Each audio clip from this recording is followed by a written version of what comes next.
Before you view this film, Osaka Elegy, by the director Mizoguchi Kenji, I want to say a few words to set it up and get us thinking about it. Quickly, why this film? A couple reasons. One of them being that Mizoguchi is one of Japan's greatest film directors, and to say that means that he is one of the world's great film directors. You have his dates here, 1898 to 1956.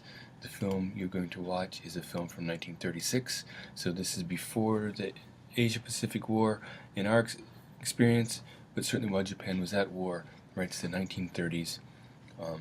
But this film shows none of that. This is all about Japanese society and the changes in Japanese society, and that's among the things that I want to think about. First, something about the films. Mizoguchi Kenji was an incredibly prolific film director and made more than 80 films in his life.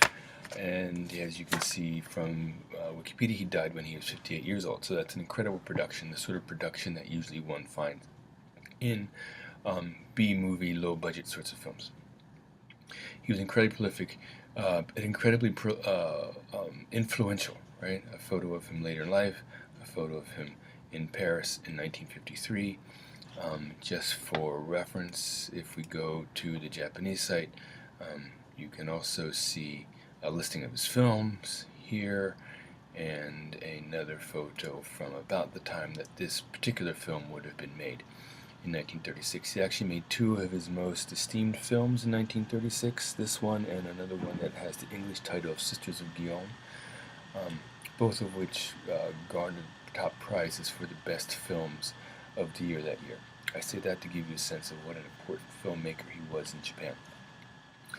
Contents of these films, most of the melodramatic storylines of families and people and relationships and what they are going through, and that's one of the reasons I want to watch it here. A few words about technique.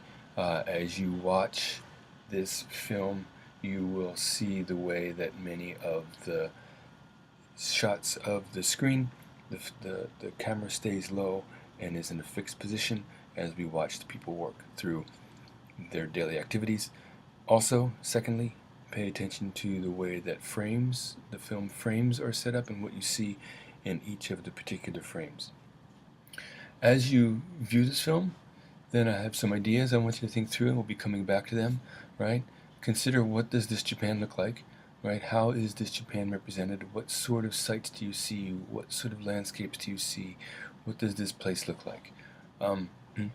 A further point here, a further way to ask that question is what are the ways that it looks modern, right? And what does modern mean? Now, we've come across this word, and I've been introducing this word all along since the process of the 20th century in Japan has been about becoming modern, or thinking about westernization and what that might look like.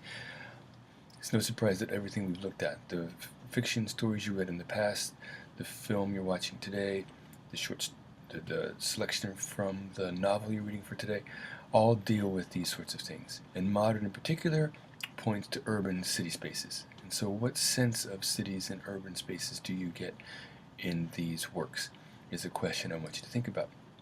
Furthermore, to think about what information you get about gender roles at this time in society. And part of the answer for each of these is going to be the ways that things change. You will get a sense of different roles, different possibilities, different spaces, different use, the look and feel of Western and contemporary that takes place in all of these.